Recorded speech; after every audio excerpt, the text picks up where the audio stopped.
आप रामचरितमानस वाले आदमी हैं। आप और भी सब नहीं, please please let us speak, मैं आ रहा हूँ।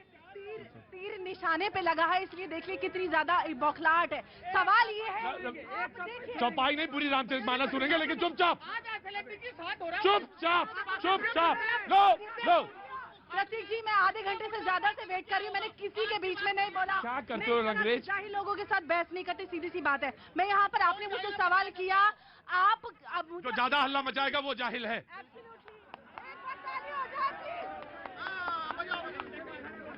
हैं? थप्पड़ मारूंगी तेरे बदतमीजी करता है मेरे साथ बार-बार। मैं इनके साथ बहस नहीं बैठती। ये बदतमीजी करते पर्सनल होते। कमीज में रहो, उन्होंने यहीं पे मुँह लाल करूंगी मैं।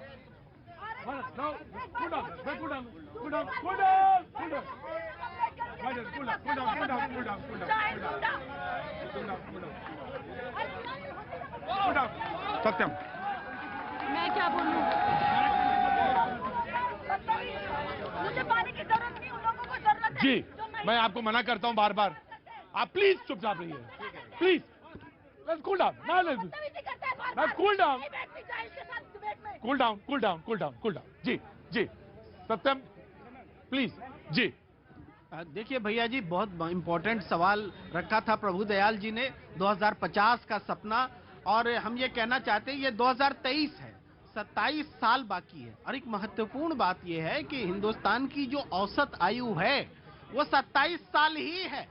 तो 27 साल के बाद आज के जो 27 साल वाले हैं वो 54 साल के होंगे। तो आज की स्थिति में, आज जो हमारा देश जहां खड़ा है, हम अपने बुजुर्गों का पालन नहीं कर पा रहे, उनको पेंशन नहीं दे पा रहे, हम उस वक्त तक देने लायक हो, पॉजिटिव।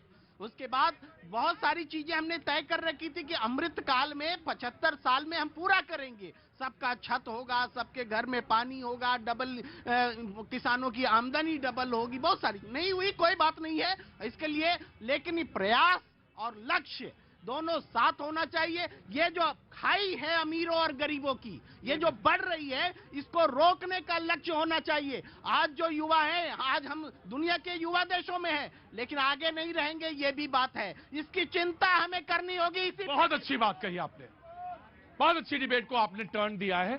और मैं एक बात, मैं आपके पास आ रहा हूं, आप चुप रहेंगे, मैं आपके पास आ रहा हूं। और एक पॉइंट आपने और मैं जोड़ना चाहूंगा कि सबके लिए हेल्थ इंश्योरेंस हो, सबके पास हेल्थ इंश्योरेंस हो, ये बहुत बड़ी बात है।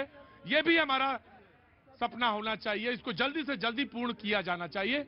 मिनिमम देके मैक्सिमम हम कैसे ले सकते हैं, हेल्थ का बीमा सबके पास होना चाहिए, चाहे नौजवान चाहे जो, सबके पास। जी ना, सारे कोई नहीं बोलेगा बीच में।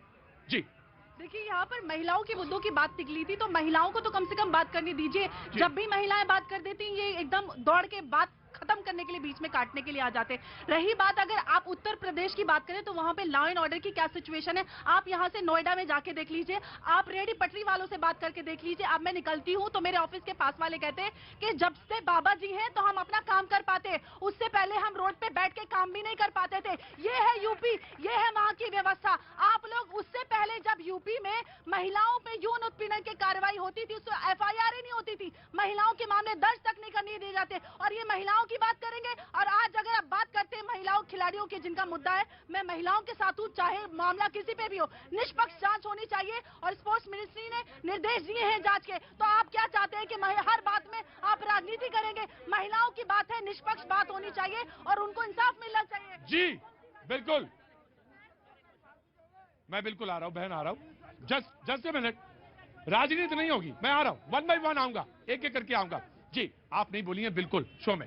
जी प्लीज रुको दादा जी, पानी पिलाओ उनको, लो पानी दो दादा को। जी सवाल तो कीजिए। सवाल ये है कि 2050 का देश, का सपने का देश कैसा होगा, कौन सी धरातल होगी, कौन सी बीम होगी, कौन सा नींव होगी। जी देखिए सवाल यही है कि ये सरकार जो है वो सपने दिखाती है और मुझे लगता है उस सपने को पूरा करने के लिए निरंतर काम भी कर रही है 24/7। आप देखिए गुजरात का चुनाव हुआ और सेकेंड फेज के चुनाव से पहले दूसरी बैठक हो जाती है, मापदंड तय की जाती है, लेकिन इस सब के बीच जो सवाल है वो फिर वही सवाल है कि 2050 में हम कहाँ होंगे। फिर बात वही आती है कि आज भी सरकार को फ्री राशन बांटने की जरूरत क्यों पड़ रही है, आज भी हम शिक्षा पे क्यों नहीं बात कर रहे हैं, बेरोजगारी पे क्यों नहीं बात कर रहे हैं, आज भी हम भगवा पे क्यों बात कर रहे हैं, आज भी हम ये क्यों कहते हैं कि भगवा बिकनी और लाल लंगोट पे बात करते हैं। तो रंगों में मत बांटिए। मेरा बात बिल्कुल तटस्थ है और बिल्कुल सही मायने में मैं आपको बताना चाहती हूँ कि निश्चित तौर पे इस सरकार में जो हमें सुरक्षा मिली है, महिलाओं को सुरक्षा मिली है, हमें बोलने की आजादी मिली है,